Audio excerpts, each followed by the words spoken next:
So we broke the 5R110W billet triple disc converter DPC. As you guys saw a couple other videos, promised you a teardown. So we're gonna get right into it. We're going to pull this guy apart, kind of look through all the areas on what was there, and kind of show you what we did to screw it up before we package it up and send it back to DPC and have them work their magic and get it set back up. So let's get into it. We are going to put on some gloves because these things was cut open on a lathe and is basically razor sharp. But getting right into it, as we saw, you got the pump bushing here where we had basically welded it to the front pump and had to rip it out the skid steer. Brought the front pump seal out with it. Just foobarred that guy. Looking in here, the fins, blades, whatever you want to call them, all still pretty good.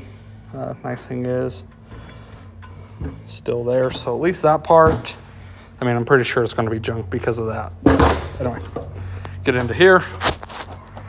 I'm going to pull this guy out, and I have no clue about torque converters, so bear with me, but we're just kind of tearing stuff apart for the fun of it to take a look. Look in there, got a thrust washer that sits there. We're going to stack that guy in there. I mean, you can see the bluing on just how hot I got this dang thing.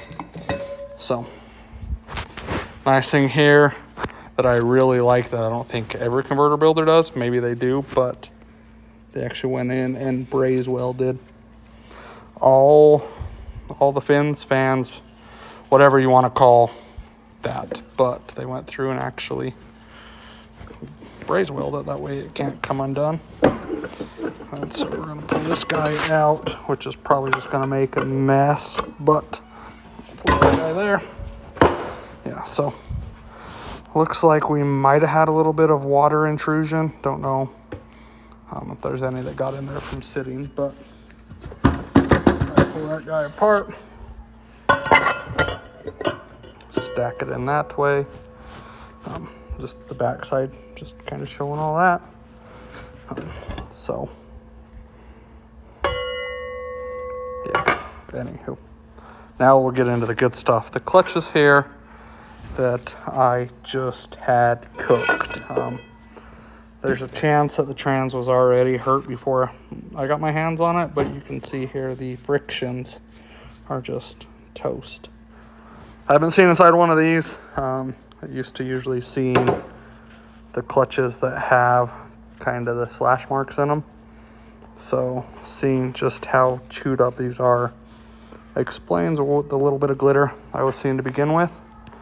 But, so there's that guy coming over here into the hardened plate.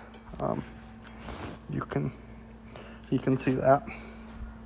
One thing I did notice is there's a lot of rounding on the corners, kind of like what I'm going to assume was just rocking back and forth, maybe from hard lockups. Somebody that knows more can hopefully chime in and tell me, but that's there. There's the back side. Just, you can tell she got a little toasty. Coming down into the next friction, see the same thing. I mean, we're just cooked, chewed up. Really nothing good left of that one all the way around. So fall back into the billet.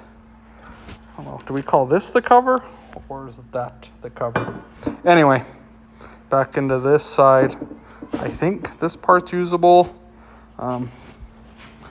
Phil thinks says that he should be able to put it together with a new clutch kit and fix some of the issues. So we're going to send it to him and let the master do what the master does. I've just never seen inside one of these, and I don't know if kind of the general public has seen a whole lot inside of them either. So I figured if nothing else, kind of neat to kind of show along. There's not a whole lot that goes into it. Pretty different. Everybody seems to think that because the factory converter is a multi-disc, that there's no different than a triple. Seeing inside from my local converter shop, they were actually showing, let me pull some gloves off.